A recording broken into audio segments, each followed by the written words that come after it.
ಸರಳತೆಯಲ್ಲಿ ಶ್ರೇಷ್ಠತೆ super star Rajinikanth. ಬೆಂಗಳೂರಿನ ರಸ್ತೆಗಳಲ್ಲಿ ಒಂದು ಕಾಲದಲ್ಲಿ ಟಿಕೆಟ್ ಟಿಕೆಟ್ ಎಂದು ಕೂಗುತ್ತಿದ್ದಂಥ ಒಬ್ಬ ಸಾಮಾನ್ಯ ಬಸ್ ಕಂಡಕ್ಟರ್. BTS ಅಂದರೆ ಇಂದಿನ BMTC ಬಸ್ನಲ್ಲಿ ಕಂಡಕ್ಟರ್ ಆಗಿ ಕೆಲಸ ಮಾಡುತ್ತಿದ್ದಂಥ ಒಬ್ಬ ವ್ಯಕ್ತಿ.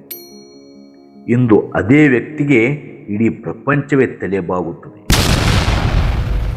ಆತನ ಒಂದು ಸಿನಿಮಾಗೆ ಕೋಟ್ಯಾಂತರ ರೂಪಾಯಿ ಸಂಭಾವನೆ, ಪದ್ಮಭೂಷಣ, ಪದ್ಮವಿಭೂಷಣ, ಭಾರತೀಯ ಚಿತ್ರರಂಗದ ಅತ್ಯುನ್ನತ ಗೌರವ ದಾದಾ ಸಾಹೇಬ್ ಫಾಲ್ಕೆ ಪ್ರಶಸ್ತಿ ಪಡೆದ ಮಹಾನ್ ವ್ಯಕ್ತಿ. ಆತನೇ ನಮ್ಮ super star Rajinikanth alias Shivaji Rao. ಕೋಟ್ಯಾಂತರ ಅಭಿಮಾನಿಗಳಿದ್ದರೂ ಇಂದಿಗೂ ಪಾದರಕ್ಷಣೆ ಧರಿಸದೆ ಹಿಮಾಲಯಕ್ಕೆ ಹೋಗುವ, ಅತ್ಯಂತ ಸರಳವಾಗಿ ಬದುಕುವ ಈ ಮನುಷ್ಯನ ಬದುಕಿನಲ್ಲಿ ನಮಗೆಲ್ಲರಿಗೂ ಒಂದು ದೊಡ್ಡ ಪಾಠವಿದೆ. ಇಂದು ಅವರ ಬಾಯಿಂದ ಬಂದ ನಮ್ಮ ಜೀವನವನ್ನೇ ಬದಲಾಯಿಸಬಲ್ಲ 7 ನುಡಿಮುತ್ತುಗಳ ಬಗ್ಗೆ ನಾವು ನೀವೆಲ್ಲರೂ ತಿಳಿಯೋಣ ಬನ್ನಿ. ರಜನಿಕಾಂತ್ ಅಲಿಯಾಸ್ ಶಿವಾಜಿರಾವ್ ಗಾಯಕ್ವಾಡ್ ಅವರು ಹುಟ್ಟಿದ್ರು ಬೆಂಗಳೂರಿನಲ್ಲ. ಅವರ ಹೋರಾಟ ಶುರುವಾಗಿದ್ದು ಇಲ್ಲೇ. ಬಡತನ, ಕೂಲಿ ಕೆಲಸ, ಬಸ್ ಕಂಡಕ್ಟರ್ ಕೆಲಸ ಇವೆಲ್ಲದರ ನಡುವೆ ಅವರಲ್ಲಿದ್ದಂಥ ಒಂದು ವಿಶಿಷ್ಟ ಶೈಲಿ ಅವರನ್ನು ಗುಣಿಸುವಂತೆ ಮಾಡಿತ್ತು. ಅವರ ಸ್ನೇಹಿತ ರಾಜ್ ಬಹದ್ದೂರ್ ಅವರ ಸಲಹೆಯಿಂದ ಅವರು ಮದ್ರಾಸ್ ಫಿಲ್ಮ್ ಇನ್ಸ್ಟಿಟ್ಯೂಟ್ ಸೇರಿದರು. ಅಲ್ಲಿಂದ ಶುರುವಾದ ಅವರ ಪಯಣ ಇಂದಿಗೂ ನಿಂತಿಲ್ಲ. ಆದರೆ ಅವರನ್ನು ಸೂಪರ್ ಸ್ಟಾರ್ ಮಾಡಿದ್ದು ಅವರ ಸೂಪರ್ ಸ್ಟೈಲ್ ಅಲ್ಲ, ಅವರ ಶಿಸ್ತು ಮತ್ತು ಅವರ ತತ್ವಗಳು. ಬನ್ನಿ ಅವರ ಮೊದಲನೇ ಪಾಠವನ್ನು ನೋಡೋಣ. ಮೆಚ್ಚುಗೆ ಹಿಂದೆ ಹೋಗಬೇಡ. ನಮ್ಮನ್ನು ಇಷ್ಟಪಡದವರು ನಾವು ಮಾಡುವ ಕೆಲಸವನ್ನಾಗಲಿ ಅಥವಾ ಅದನ್ನು ಮಾಡುವ ವಿಧಾನವನ್ನಾಗಲಿ ಮೆಚ್ಚುವುದಿಲ್ಲ. ಹಾಗೆಯೇ ನಮ್ಮನ್ನು ಇಷ್ಟಪಡುವವರು ನಾವು ಮಾಡುವ ಎಲ್ಲವನ್ನು ಮೆಚ್ಚುತ್ತಾರೆ ಎಂದು ಭಾವಿಸುವುದು ಮೂರ್ಖತನ. ಆಹಾ, ಎಂಥ ಅದ್ಭುತ ಮಾತು.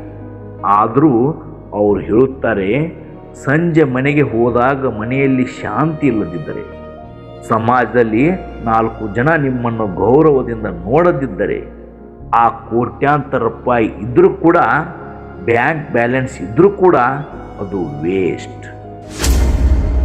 ಹಣವು ಕೆಲವು ವರ್ಷಗಳವರೆಗೆ ಮಾತ್ರ ತೃಪ್ತಿ ನೀಡುತ್ತದೆ, ಆದರೆ ಮನೆಯ ನೆಮ್ಮದಿ ಮತ್ತು ಸಮಾಜದ ಗೌರವವೇ ಶಾಶ್ವತ. ಇದಕ್ಕಾಗಿ ಬದುಕಬೇಕು. ನಾನು ಹೆದರುವುದು ಇಬ್ಬರಿಗೆ ಮಾತ್ರ. ಒಮ್ಮೆ ಪತ್ರಕರ್ತರೊಬ್ಬರು ಸೂಪರ್ ಸ್ಟಾರ್ ರಜನಿಕಾಂತ್ ಅವರನ್ನು ಕೇಳಿದರು, ನೀವು ಯಾರಿಗಾದರೂ ಹೆದರುತ್ತೀರಾ? ಅದಕ್ಕೆ ಅವರು ನಗುತ್ತಾ ಹೇಳಿದಂಥ ಉತ್ತರ, ನಾನು ಕೇವಲ ಇಬ್ಬರಿಗೆ ಮಾತ್ರ ಹೆದರುತ್ತೇನೆ. ಒಂದು ದೇವರು, ಇನ್ನೊಂದು ಒಳ್ಳೆ ಜನರಿಗೆ ಮಾತ್ರ. ಏಕೆ ಗೊತ್ತಾ? ದೇವರು ಸರ್ವಶಕ್ತ. ಒಳ್ಳೆ ಜನರು ಯಾರಿಗೂ ನೋವು ಕೊಡುವುದಿಲ್ಲ. ಅಂಥ ಒಳ್ಳೆ ಜನರಿಗೆ ನಮ್ಮಿಂದ ನೋವು ಆಗಬಾರದು ಎಂಬ ಭಯವಿರಬೇಕು. ನಾವು ಯಾವಾಗಲೂ ಸತ್ಯ, ಧರ್ಮ ಮತ್ತು ನ್ಯಾಯದ ಮಾರ್ಗದಲ್ಲಿ ನಡೆಯಬೇಕು ಎಂಬುದೇ ಇದರ ಅರ್ಥ.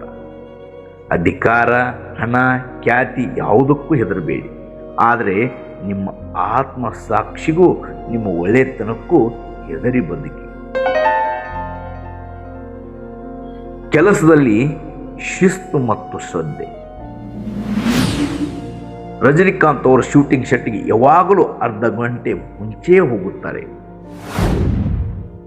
ತಮ್ಮ 50 ವರ್ಷದ ವೃತ್ತಿ ಜೀವನದಲ್ಲಿ ಇದು ಇಂದಿಗೂ ತಪ್ಪಿಲ್ಲ. ಅವರು ಹೇಳುತ್ತಾರೆ, ನಾವು ಯಾವ ರೀತಿಯ ಕೆಲಸ ಮಾಡುತ್ತೇವೆ ಎಂಬುದು ಮುಖ್ಯವಲ್ಲ, ನಾವು ಅದನ್ನು ಎಷ್ಟು ಉತ್ಸಾಹದಿಂದ ಮಾಡುತ್ತೇವೆ ಎಂಬುದೇ ಮುಖ್ಯ. ಜೀವನದಲ್ಲಿ ಶಿಸ್ತು ಅತ್ಯಂತ ಮುಖ್ಯವಾದ ವಿಷಯ. ಶಿಸ್ತಿಲ್ಲದೆ ನೀವು ಯಾವುದರಲ್ಲೂ ಪ್ರಗತಿ ಸಾಧಿಸಲು ಸಾಧ್ಯವಿಲ್ಲ. ನೀವು ಬಸ್ ಕಂಡಕ್ಟರ್ ಆಗಿರ್ಬೋದು, ಕೂಲಿ ಕಾರ್ಮಿಕರಾಗಿರ್ಬೋದು, ಒಂದು ಕಂಪ್ನಿಯ CEO ಆಗಿರ್ಬೋದು, ಕೆಲಸ ಚಿಕ್ಕದೋ ದೊಡ್ಡದೋ ಎಂಬುದು ಮುಖ್ಯವಲ್ಲ, ಆ ಕೆಲಸವನ್ನು ಎಷ್ಟು ಪ್ರೀತಿಯಿಂದ ಶಿಸ್ತಿನಿಂದ ಮಾಡುತ್ತೀರಿ ಎಂಬುದೇ ನಿಮ್ಮನ್ನು ಸೂಪರ್ ಸ್ಟಾರ್ ಮಾಡುತ್ತದೆ. ಅವರು ಬಸ್ನಲ್ಲಿ ಟಿಕೆಟ್ ಕೊಡುವಾಗಲೂ ಸ್ಟೈಲಾಗಿ ಕೊಡ್ತಿದ್ದರಂತೆ. ಅದೇ ಸ್ಟೈಲ್ ಇಂದು ಅವರನ್ನು ದೇವರನ್ನಾಗಿ ಮಾಡಿದೆ. ಹೊಗಳುವ ನಾಯಿಗಳು ಮತ್ತು ತಾಳ್ಮೆ. ಜೀವನದಲ್ಲಿ ನಿಮ್ಮನ್ನು ಹೀಯಾಳಿಸುವವರು, ನಿಮ್ಮ ಬಗ್ಗೆ ಮಾತನಾಡುವವರು ಸಿಗುತ್ತಾರೆ. ಇದಕ್ಕೆ ರಜನಿಯವರ ಸೂಪರ್ ಉತ್ತರ ಏನೆಂದರೆ, ಬೊಗಳದ ನಾಯಿಯೂ ಇಲ್ಲ, ದೂರ ಹೇಳದ ಬಾಯಿಯೂ ಇಲ್ಲ, ಇವೆರಡು ಇಲ್ಲದ ಊರೇ ಇಲ್ಲ. ನಾವು ನಮ್ಮ ಕೆಲಸವನ್ನು ಮಾಡುತ್ತಾ ಮುಂದೆ ಸಾಗುತ್ತಲೇ ಇರಬೇಕು. ಜನರ ಮಾತಿಗೆ ಕಿವಿಗೊಡಬೇಡಿ, ನಿಮ್ಮ ಗುರಿಯ ಕಡೆ ನಡೆಯುತ್ತಲೇ ಇರಿ. ಮತ್ತು ಇನ್ನೊಂದು ಅತ್ಯಂತ ಮುಖ್ಯವಾದ ಮಾತು ಏನೆಂದರೆ, ಜ್ಞಾನಿಯೊಬ್ಬರ ಸಹವಾಸ ಮಾಡಿ, ಅತಿಯಾದ ಚತುರತೆಯುಳ್ಳವರ ಸಹವಾಸ ಮಾಡಬೇಡಿ.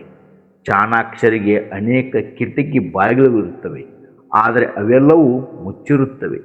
ಸಮಯ ಬಂದಾಗ ಯಾವ ಬಾಗಿಲಿಂದ ಹೋಗಬೇಕೆಂದು ಗೊತ್ತಾಗದೆ ಅವರು ಓಡಿ ಹೋಗುತ್ತಾರೆ. ಆದರೆ ಜ್ಞಾನಿಯೊಬ್ಬ ನಿಮ್ಮ ಕೈ ಹಿಡಿದು ಸರಿಯಾದ ಬಾಗಿಲು ತೋರಿಸುತ್ತಾನೆ. ಪರೀಕ್ಷೆ ಮತ್ತು ಸಮಯ ಅಮೂಲ್ಯವಾದ ಪಾಠ. ಕೊನೆಯ 2 ಪಾಠಗಳು ನಮ್ಮೆಲ್ಲರಿಗೂ. ಪರೀಕ್ಷೆಗಳು ಎದುರಾಗುತ್ತವೆ. ಯಶಸ್ಸು ಯಾವಾಗ ಸಿಗುತ್ತದೆ? ಆ ಪರೀಕ್ಷೆಯನ್ನು ಎದುರಿಸಿದಾಗ ಮಾತ್ರ ಅದು ಯಶಸ್ಸಾಗುತ್ತದೆ. ಸಮಸ್ಯೆ ಇಲ್ಲದ ಜೀವನವೇ ಇಲ್ಲ. ಪರೀಕ್ಷೆಯನ್ನು ಎದುರಿಸದೆ ಗೆದ್ದವರು ಯಾರೂ ಇಲ್ಲ. ಸಮಯವು ಅತ್ಯಂತ ಅಮೂಲ್ಯವಾದದ್ದು. ಈ ಸಮಯ, ಈ ಕ್ಷಣ ನಮ್ಮ ಜೀವನದಲ್ಲಿ ಮತ್ತೆಂದೂ ಬರುವುದಿಲ್ಲ. ಯಾರು ಸಮಯವನ್ನು ವ್ಯರ್ಥ ಮಾಡುತ್ತಾರೋ ಅವರು ಜೀವನದಲ್ಲಿ ಎಂದಿಗೂ ಪ್ರಗತಿಯನ್ನು ಸಾಧಿಸುವುದಿಲ್ಲ. ನೋಡಿದ್ರ, ಒಬ್ಬ ಬಸ್ ಕಂಡಕ್ಟರ್ನ ಜೀವನದಲ್ಲಿ ಇಷ್ಟೊಂದು ಆಳವಾದ ತತ್ವ ಹೇಗೆ ಬಂದವು? ಕಷ್ಟವೇ ಅವರಿಗೆ ಗುರು, ಸಮಯವೇ ಅವರಿಗೆ ಪಾಠ.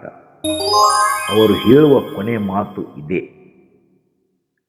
ಒಳ್ಳೆಯತನ, ನ್ಯಾಯ ಮತ್ತು ಸತ್ಯದೊಂದಿಗೆ ನೀವು ಕಠಿಣ ಪರಿಶ್ರಮ ಪಟ್ಟರೆ ಎಲ್ಲವೂ ನಿಮ್ಮನ್ನು ಹುಡುಕಿಕೊಂಡು ಬರುತ್ತವೆ. ನೀವು ಯಾವುದರ ಹಿಂದೆಯೂ ಹೋಗಬೇಕಾಗಿಲ್ಲ. ಹಣ, ಖ್ಯಾತಿ, ಯಶಸ್ಸು ಇವುಗಳ ಹಿಂದೆ ನೀವು ಹೋಗಬೇಡಿ. ನೀವು ಒಳ್ಳೆಯವರಾಗಿ, ಪ್ರಾಮಾಣಿಕವಾಗಿ, ಶಿಸ್ತಿನಿಂದ ಕೆಲಸ ಮಾಡಿ. ಅವೇ ನಿಮ್ಮನ್ನು ಹುಡುಕಿಕೊಂಡು ಬರುತ್ತವೆ.